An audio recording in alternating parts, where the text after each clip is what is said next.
A ameaza ultraespeculativa dos pisos turísticos sigue avanzando a toda marcha na cidade de Vigo. A 1 de febreiro deste ano, en Vigo xa eran 2.206 as vivendas de uso turístico en datos do rexistro da propia Xunta de Galiza. Isto supón que no último ano os pisos turísticos incrementáronse nun 35% e que desde 2021 o aumento é dun 225%, facendo que Vigo represente agora o 38% do total de pisos turísticos existentes nas 7 cidades galegas, triplicando o número de Compostela e un 85% máis das que hai na cidade da Coruña. É claro que a falla de actuación por parte do Goberno Municipal de Abel Caballero, que teima en non atender as propostas e as demandas que reiteradamente lle temos trasladado o BNG, acabou por se tornar nun acelerante deste fenómeno que incide de maneira moi directa no incremento dos prezos dos alugueiros residenciais e que limita a oferta dispoñível, facendo que arestora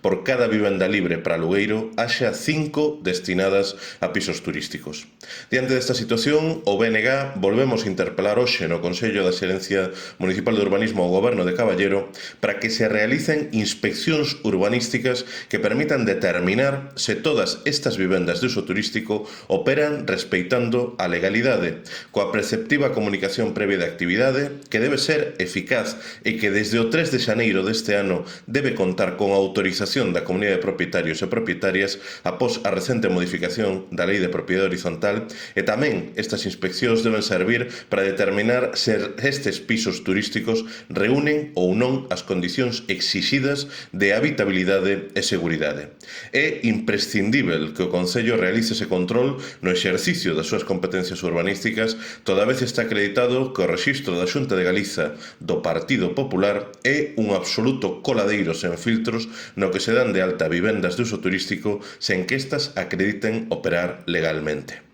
O Goberno Municipal de Vigo ten que deixar de ollar para outro lado, permitindo o avance descontrolado dos pisos turísticos que só benefician os intereses de rentistas e grandes grupos inmobiliarios e exercer as súas competencias para frearmos en seco esta ameaza que supón, a día de hoxe, un dos principais obstáculos para accedermos a unha vivenda na nosa cidade. Nese sentido, as previsións vagas e xenéricas do novo Plan Xeral non van resolver o problema, polo que é imprescindível que, tal e como acordou o Pleno en marzo do pasado ano a proposta do BNG, se elabore unha ordenanza municipal que impoña unha moratoria de como mínimo 5 anos a novas autorizacións. Como xa temos defendido, mentres os alugueiros en Vigo sexan imposíveis, ningún piso turístico máis.